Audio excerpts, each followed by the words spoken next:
かなり薄くなってると思うんですけど、速乾性、目が離れて見えるかなっていうのが描いて、ちょっと可愛い感じにしてます。二重まぶた、違う普段の私生活が出てるちょっと一回切りますどうもこんにちは、リルムです。僕は普段 Twitter やツイキャスなどで歌やメイクの活動をさせていただいております。で、今回はちょっと前回の動画の時のコメントに皆さんから薄めのメイクが見てみたいとか、もっと薄い方がいいよっていう声が結構あったみたいなんで、ちょっとナチュラルメイクに挑戦していきたいと思います。ではどうぞ。カラーコンタクトなんですけど、ティンクルアイグリーンというのを使用しています。普段は青色とか結構発色のいいものをつけてるんですけど、今回ナチュラルメイクということで緑のあまり目立たないようなカラコンにしました。二重を作るのに使用したアイプチがオートマティックビューティーのダブルアイリキッドになってます。この紫のパッケージのものなんですけど、速乾性、早く乾いてくれてすぐに二重が作れるというのでいつも使用してます。下地に使用しているのがこちらのメイベリンのピュアミネラル CC ブライトアップの1番のブライトオークルを使っています。では前回も使用していたんですけど、ちょっと薄めの CC クリームになっていて肌に馴染みやすくなってます。いつも手に乗っけてから使用するんですけど、使用する量は約1センチぐらい手に取ってから肌になじませて使ってます。次に使用したのがこちらのケイトのスティックコンシーラーのライトベージュです。これは手につけるとかいうより先にスティックになってるんで、顔にそのまま直接乗っけてから指で押さえるようにして使用してます。伸ばしていくとコンシーラー乗っけた意味、隠したいところが隠しきれない時があるんで、ちゃんと上から押さえて使用するようにしてます。ファンデーションで使用したのが LB のエッセンシャルミネラルファンデーションナチュラルオークルになってます。下地に今回使ったのはいつもと同じものなんですけど、もともとちょっとナチュラルというよりか厚塗り感がないように仕上げたいなと思ってるんで、そのナチュラルメイク向きのファンデーションをずっと使ってるんで、今回も同様一緒の使いました。ファンデーションの後に使用したのがサナのエクセルクリアルーセントパウダーシアベージュです。これもファンデーションと一緒で透明感が結構出やすいのと、中に少しラメが入ってるんでツヤ感も出やすくなって愛用しています。で、パウダーを使用する時なんですけど、顔に叩き込むんじゃなくてゆっくりなじませるように押さえつけて使用してあげると肌が傷つきにくいので、皆さんもぜひ参考にしてみてください。で、次に使用したのがエンジェルハートのソフトパウダーチークスドーリーピンクになってます。で、これはいつも使ってるんですけど、発色が結構いいんで、今回はほんの少しだけ頬骨のちょっと上目に薄く塗りました。で、ノーズシャドウに使用したのがこちらのケイトのデザイニングアイブロウのライトブラウン系になってます。で、これの今回は全体的にちょっとメイク薄くしたかったんで、一番明るいところを使用して、目の中間から鼻の先まで影を先に入れました。ハイライトに使用したのがケイトのスリムクリエイトパウダーになってます。これの中にハイライトとシェーディングが入ってるんですけど、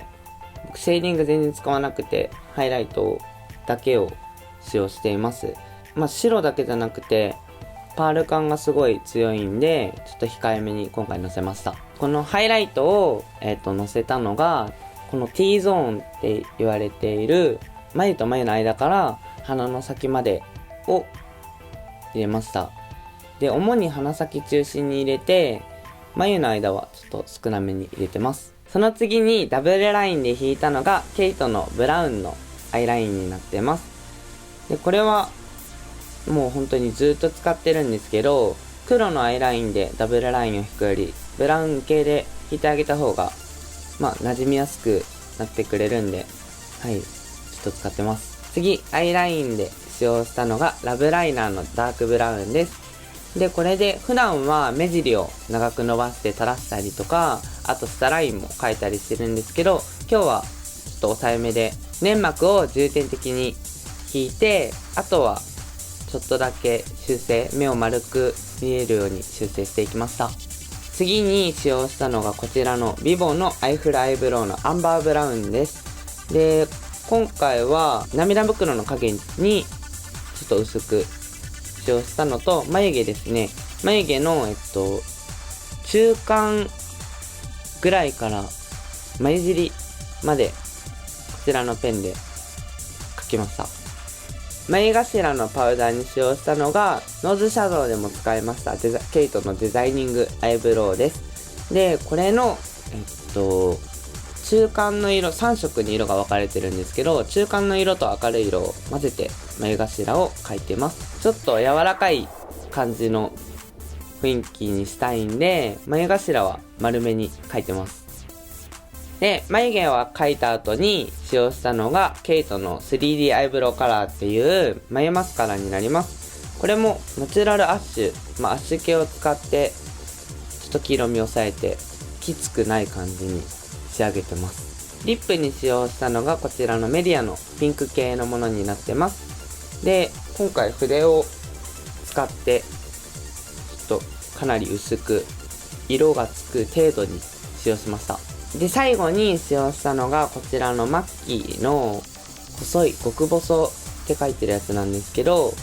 いつもほくろに使用してます。涙袋の下に2つ書くのと、左の口の下に1つ書いてちょっと可愛い感じにしてます。今日はナチュラルメイクしてみたんですけど、ちょっと皆さんどうでしょうか。いつもと比べてかなり薄くなってると思うんですけど、僕的には目が離れて見えるかなっていうのが正直な感想で、いつものメイクと今日のこのちょっと薄いメイクなんですけど、ちょっと皆さんはどっちがいいのかなっていう意見をまたよかったらコメントに書いてみてください。で、またなんか意見があればちょっと取り入れてメイクをしていきたいと思うんでよろしくお願いします。ということで今日のメイクは終わりなんですけど、またよかったら動画出させていただけると思うんで、こちらのチャンネルの登録とまた他の動画も見てみてください。じゃあバイバイ。ここが一番緊張する。二重まぶた違う、ライトベージュをおかしい。ケイトのスティックかアイフルアイブロウ CC クリームになっていて肌になじむアイフルアイブロウ。音が入ってないから今日やばい。ちょっと一回切りますかやばい、さっきの文章覚えてねえんだよなだいたいパチンコ玉1個分ぐらいの量で、パチンコ玉って分かるのかな。パチン普段の私生活が出てる可愛いからパチンコも変わんないでしょ1センチぐらいですかね。1センチ多いのかな。約1センチって言ったらいいですか。何でしたっけ。おしとやかにマッキーを紹介します、はい、ってことで言葉が出てこないすぐにどうしよう。なんでメイクしてる時間よりこっちの方が時間長いんだよって感じですよ何ですかねこれ、ナチュラルメイクなんでナチュラル紹介ですよね、やっちまったなですね。次期待してます、はい